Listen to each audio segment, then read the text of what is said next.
วันนี้เรามาเข้าสู่การแก้ข้อที่31นำกันเลยเนาะข้อที่31บทโจทย์มีอยู่ว่าเนาะลักเล็กอันหนึ่งยาวเป็น 1.6 เมตรจุ่มลงในอ่างน้ำเกลือที่มีพื้นเพียงและขนาดกับน้ำเกลือลักเล็กนั้นพ้นจากน้ำเกลือระยะ1 เมตรมีเงายาว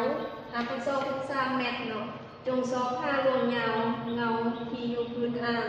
ถ้าว่าอากาศพักแซงของน้ำเกลือแมน3 เนาะจากโจทย์เราจะสามารถสร้างแปลงรูปใดก็คือเนาะลักเล็กอันหนึ่งยาวแมน 1.6 เมตรเนาะอันนี้เป็นลักเล็กซึ่งมันจะยาว 1.6 เมตร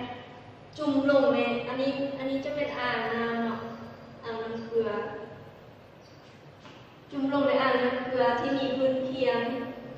เนาะพื้นเพียงขนาดกับน้ำเกลือเป็นขนาดเนาะลักเล็กนั้นพ้นจากน้ำก็คือระยะแต่นี้เนาะโอให้เอ็มดีมันพ้นจากน้ำเนาะจากน้ำเกลือนั้นเป็น1 เมตร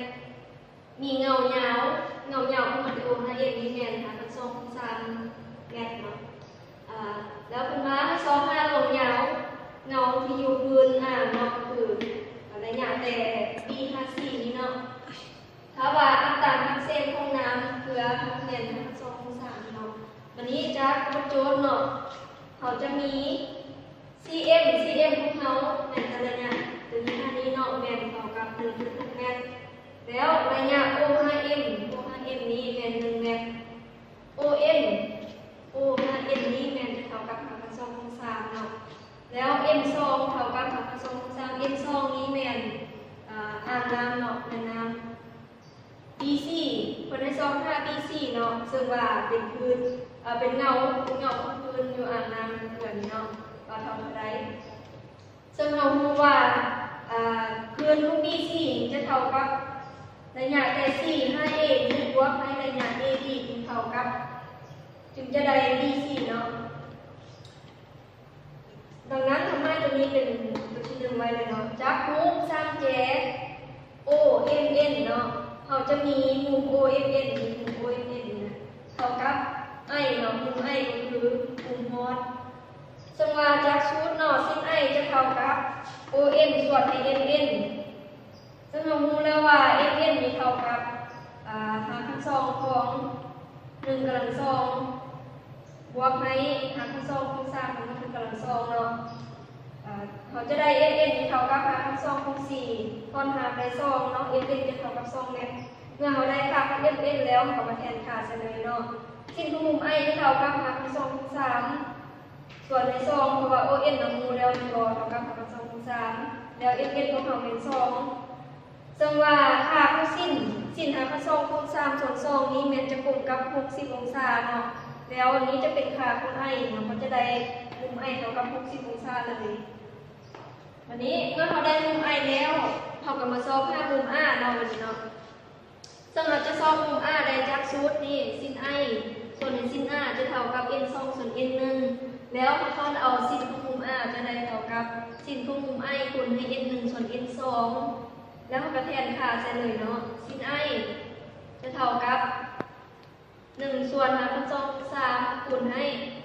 n2 5/2ของ3ส่วน2เนาะวันนี้5/2ของ3กับ5/2ของ3เราสามารถคัดกันลงได้เนาะแล้วเราจะได้sinมุม R นี่ค่ะว่า1ส่วน2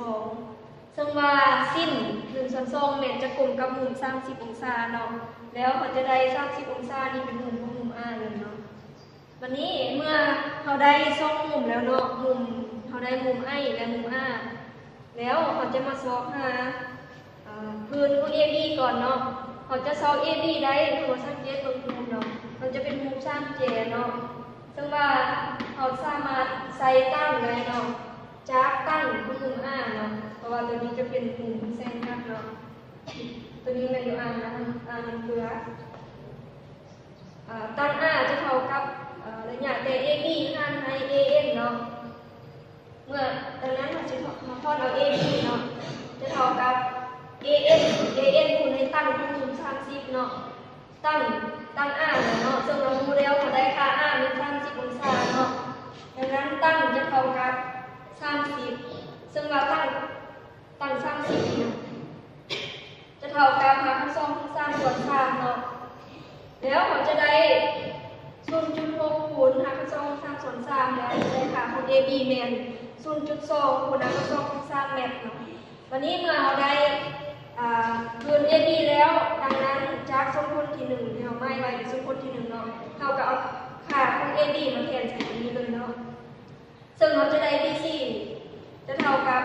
ระยะ AC บวกให้ AB จะเท่ากับหากับ2คูณ3บวก 0.2 หากับ2คูณ3เนาะแล้วเราจะได้ค่าของ BC เนี่ยเท่ากับ